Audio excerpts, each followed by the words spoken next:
And I'd like to keep this as square as possible, just so moving forward, things are much easier. I don't want any complications, because we're going to have complications anyways.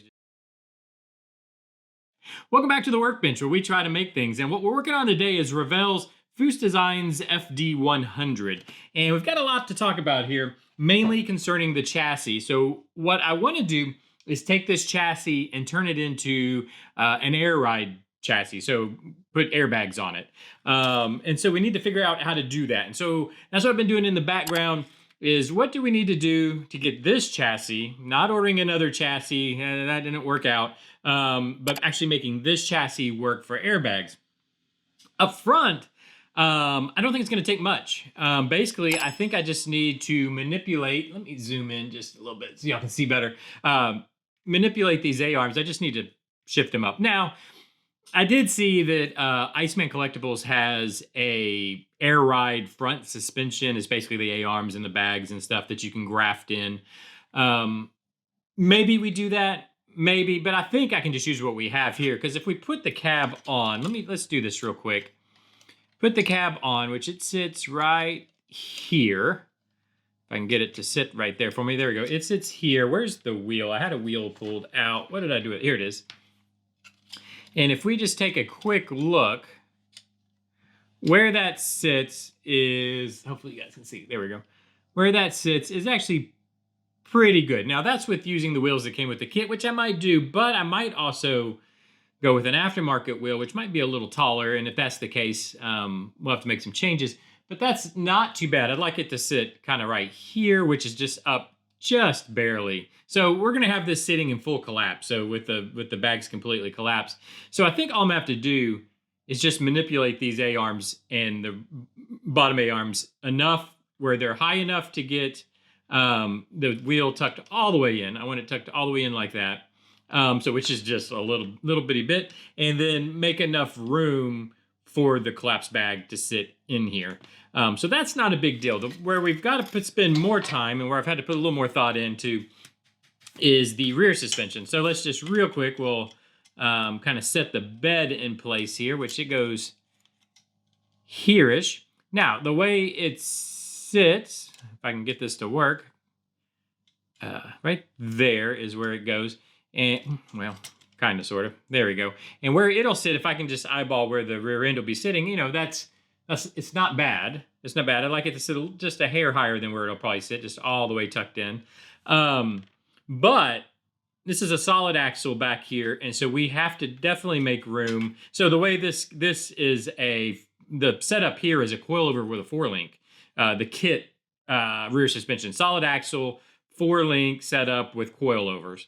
So we have to make room for, we're going to remove the coilovers, maybe use the 4-link. Usually you 3-link a bag setup. Usually you just have a single link going to 2 and then a pitman or whatever.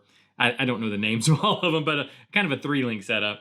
But what we really need to do, the main thing is we have to make room for the bag to sit right in, what do I have to point with? Right in here, right? So we're going to have a bag in here instead of having an outboard coilover. We're going to have an inboard, I guess you could say, or over the axle airbag. So we got to make the room here, which means we've got to notch up this rear frame rail. Okay, so the best thing I thought I could do, well, let's do it kind of like you would do, I guess, sort of like in the real world. Like you basically have a frame table, lock in your frame, lock everything in, put in the that section you need to put in, you would weld it in, then cut out the old stuff, and then there you go, you got a notch. So what I did is, I've got a piece of MDF. You might have to zoom out even a little more here. There we go. It's just a piece of flat MDF. I know this is very flat, so that's why I'm using it. It's a nice piece of, I don't know what this is, 3/8 inch MDF. I've pre-drilled this and I've kind of pre-done it, so pretend like we're doing this for the first time. But basically what I'm going to do, I think the best way I can do this, and it's kind of where I'm screwing into the table, we'll call it the frame table, using these spots, and it kind of deformed our ends there, but that's fine. We can fix that later. And I've got these little screws. These were the smallest screws I had, which actually weren't quite small enough. And what did I do with my screwdriver? Here we are. So we can real quickly just screw in using these, because what we need to do, as far as I can figure, is we've got to lock in the front. We got to lock in on either side of where the notch is going to go on the frame rails, if that makes sense. So we're going to lock it in. I want to make sure, I don't want to deform this anymore, but I want to make sure it's nice and locked in. There we go. Where's my other screw? So we've got to lock in this side and this side, right? So this has to hold steady. Now, granted, I'm going to glue in the notch first and then cut out the frame rail, but I still want it to be held in place because things, and actually I'll show you here in a second, things can twist on you even if you think you have it, you know, braced up or however you want to say. So what, you know, especially with plastic, you know, when you release tension, it can twist. And I'd like to keep this as square as possible just so moving forward, things are much easier. I don't want any complications because we're going to have complications anyways, just trying to do this custom stuff. Okay, so we got the front locked in. And then what I did, I cut a whole bunch of strips of just plastic, of styrene plastic. And I just cut enough to where it was the right thickness that it'll fit under these rear frame rails right where it needs to go. And this is what I wanted to show. So this one's sitting nice and flat. We'll hold this flat. This back frame rail here is nice and flat. And I don't know if you can see or not, but look how much twist is already in this frame. This is just straight out of the box. So this is all nice and square. So this frame's already twisted up. So it'll be nice. It's going to work out to where hopefully we'll make this frame back square by what we're doing anyways. So what I'm going to do, I've got some clamps. I'll probably have to pull this off out of frame here just a second. Because what I'm going to do is put clamps on the back side to hold the back of this frame. I know you guys can't see what I'm doing. Just believe me that I'm putting clamps on this. I'll show you in 2 seconds. I had to pull it off the table here so I can get them on. And I'll show you what I mean. So now I have my clamps on the back here, and now everything is held square. It's kind of flexing the front side, but that doesn't matter. We just know this from here back is nice and square and where we want it. I'll probably set this up on some kind of stand so yeah, there we go. That works. So that these clamps don't cause us problems. Like this is sitting nice and flat now.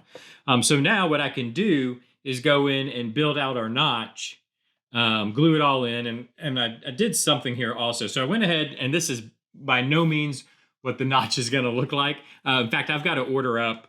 I need to measure. I haven't even measured this, and I don't. Oh, I do have one. What is the size of this? Can I measure this somewhere? I don't even know what it is. It's about 4 millimeter, I guess. 4x2. I think it's 4x2. I guess something that's close to that. I need to get. I don't know. I don't even know what's available. The square stocks that are available. Hopefully, there's something 4x2 or close to that I can build the notch out of. But basically, just so you can kind of see what we're talking about, at least what I'm talking about, what my idea is, we'll go in here, and this is not the right size, but we'll build in a notch right here.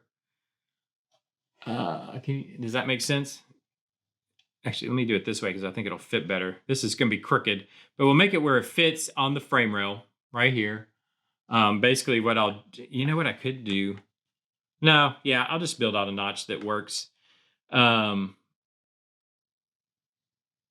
what you would do on a real truck is you would tie in, you'd bring your flat metal here on the inside and the outside. You know what I mean? You'd pinch it up over and pinch it down, and then square it out, and then cut your stuff out. I'm trying to think if that's what we want to do here, but I don't think so. I think I'll just use square stock. This is the size of the frame rail. Yeah, and then make it that. I mean, that's probably pretty close to the size it'll be if it sits down here. Pretty close to something like that. And then we'll tie the two together with some round stock. Usually what you would do, you'd have round bar that goes between the two notches, and then those are your mounting points. Those are you can build your cups and whatnot for your bags, and because we're gonna have to put just shocks on this too, because we're removing coilovers, so we're not gonna have them. So we'll have to add those in. But that's the game plan. I think that's what it's gonna take to get this chassis to work so that we can fit. Again, make sure you guys can see. So we can fit, we got to get rid of all of this material in here, all this stuff, so that the airbag will fit in there along with the the rear end. There we go. The rear end housing. All that's kind of fit up in there and sit where we want it to. And I think that's the way it's gonna. This is the best way to do it. But anyways, I think this will work. We'll find out. We'll find out together. If you like to find out together, subscribe. Subscribe to the channel. We're working on 10,000 subscribers. So if you have made it this far, do hit that subscribe button. I'd really appreciate it. It'd be cool to hit, turn that 10,000 mark. But let me know what you think down in the comments below. I think this will work out. Oh, I know one other thing I wanted to mention just real quick. GM cars, LS swaps, Fords, Coyote swap. So what if we put a Coyote in it? I mean, that's kind of where I'm going. I know it's overdone, just like the LS and the GMs is overdone. But I don't know. Let me know what engine you think should go in here. Yeah, and I think that's it. I need to actually get to work on this. So leave those comments down in the comment section. Hit the like button. Subscribe. Ring the bell. Do all those things everybody tells you to do on YouTube. And I'll see you tomorrow. Bye-bye.